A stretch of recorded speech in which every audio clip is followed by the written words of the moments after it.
I will focus on the dire humanitarian situation in Gaza and on Israel's proposal for a new mechanism for aid distribution, which are both of grave concern for the European Union. The situation in Gaza is a catastrophe. The aid that Israel has allowed in is merely a drop in the ocean.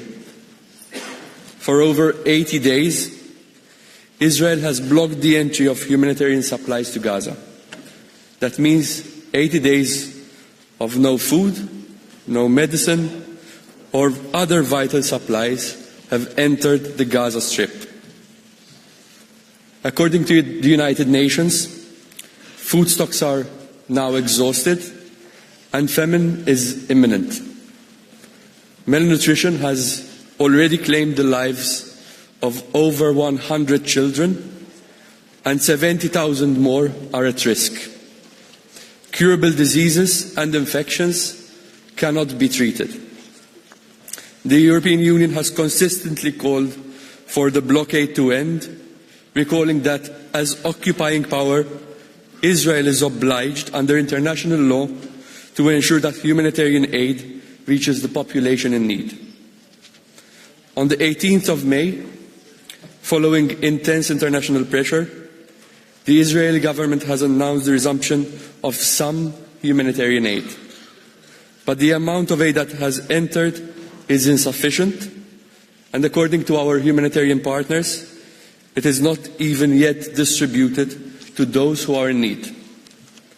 Aid must flow immediately, without obstruction, and at scale to save lives.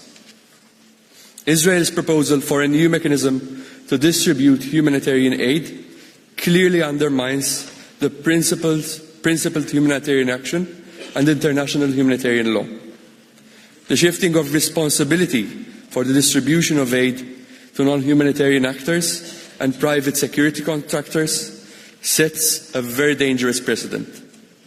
And the model is also practically unfeasible. UN agencies and international NGOs have all necessary mechanisms to prevent aid diversion. They need to be allowed to do their job. It is the most effective way to get aid to those who urgently need it. This proposal introduces severe restrictive measures that would undermine humanitarian efforts of our EU humanitarian partners on the ground, and most importantly, pose security risks to the Palestinians. Let me be very clear on this. The European Union opposes any changes in the aid delivery process and stricter restrictions on humanitarian organizations that would lead to Israel seizing full control over the humanitarian assistance in Gaza. The European Union has deployed all available humanitarian instruments to ease the suffering of Palestinians. We provided €450 million in humanitarian aid since October 2023, including an initial aid package worth €120 million for 2025. No EU humanitarian aid worldwide is provided to governments, but only to aid organizations such as the United Nations agencies, NGOs, and international organizations.